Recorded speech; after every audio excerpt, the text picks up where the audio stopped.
last time I saw my father's face. He was backlit by firelight, his figure framed in the shattered doorway of our home as he shouted for me to run. I never heard his last words. His mouth moved, but the roar of the explosion swallowed everything. That was 6 years ago. Silence had swallowed the world long before that. No one really knows what caused the collapse. Some say it began with a solar flare that fried satellites. Others blame cyber warfare, one final act of digital annihilation. Whatever the truth, it took only a few weeks for every screen to dim, every phone to go dead, every voice to vanish into static. The old world vanished beneath a hush so deep it felt physical, like the air itself was holding its breath. Our settlement, Redwind, was built from scavenged stone and rusted steel, nestled in the ravine of what used to be an overpass. 27 of us lived there, bound together, not by law or faith, but by fear. Fear of the silence and what might be listening in it. I was 16 when I left Redwind. I had to go. I had waited too long already. My father was out there. He had always promised me he would find me again. Each winter that passed without him made that promise feel more like a fading dream, but I couldn't let it go. You understand, he was the only voice I remembered from before. Even if I didn't hear him, I could still feel it, deep in my ribs, like a vibration no one else could sense. The world outside the settlement had changed.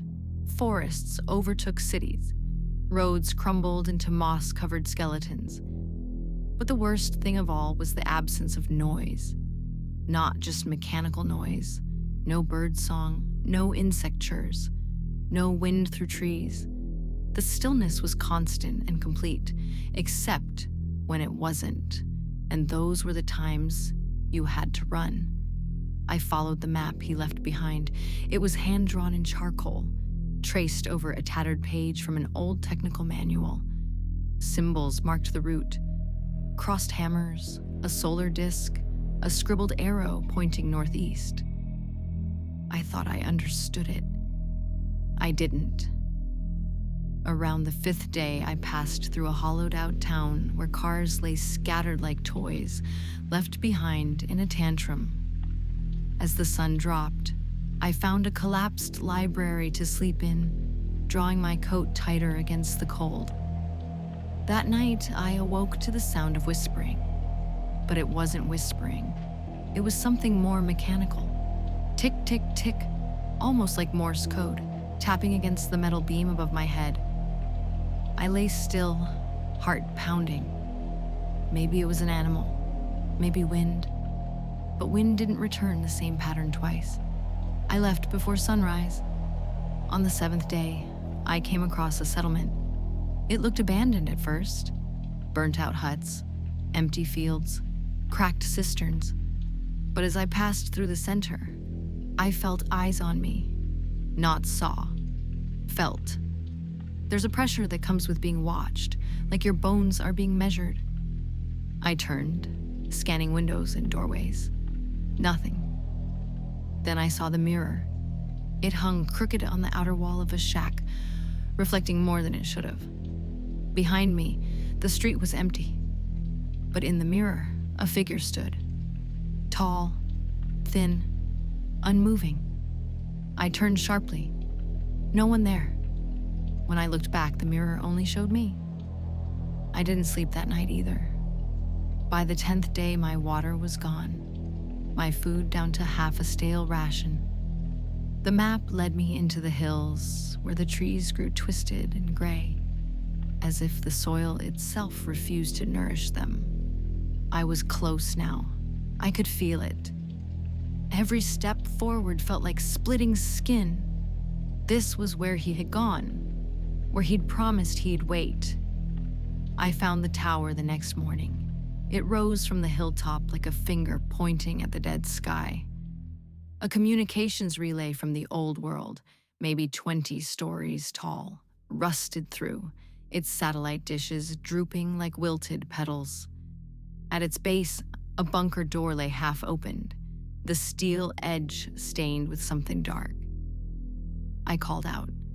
Of course, no answer. But I still felt the vibration.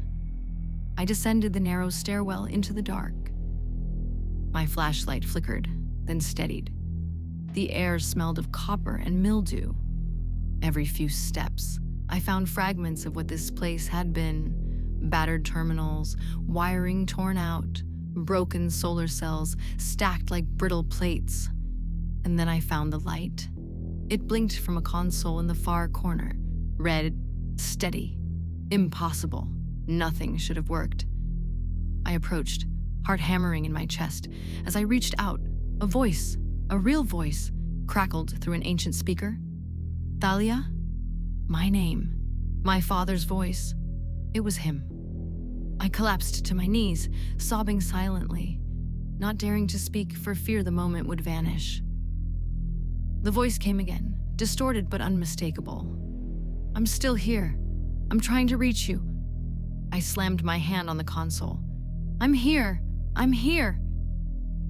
But my words didn't register. The console played the same sequence again, a loop. It wasn't live. It was a recording. He hadn't spoken it now. He'd recorded it. How long ago? Days? Months? Years? I found his journal in the drawer beneath the console. Pages and pages of scrawled notes, measurements, coordinates. But the last entry chilled me to the bone. They're listening now. He wrote. Not the air, not the wind, the silence itself. They understand vibration. That's how they find us. I had to stop broadcasting. I had to hide it.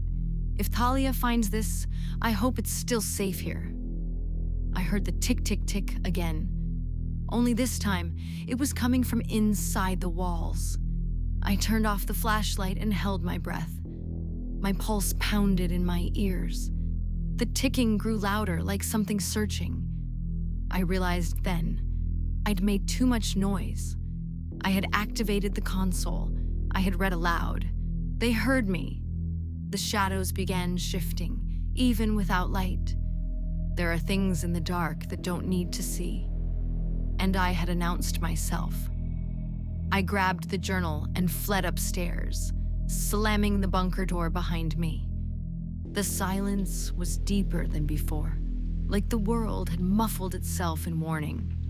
The tower loomed behind me, and I ran until my legs gave out. I woke hours later, lying in a ditch, the journal clutched to my chest. The sun was beginning to rise, but there was no warmth in it. I turned the last page and saw a crude map, another path leading east, farther even than I'd imagined. A new settlement, Black Hollow, labeled in my father's handwriting. A question mark next to it. No notes, no explanation. Just a final arrow and the word, safe? I didn't know if he made it there. I didn't know if anyone did, but I knew this road wasn't over. I knew I had to follow it, because in this world, silence isn't empty. It listens.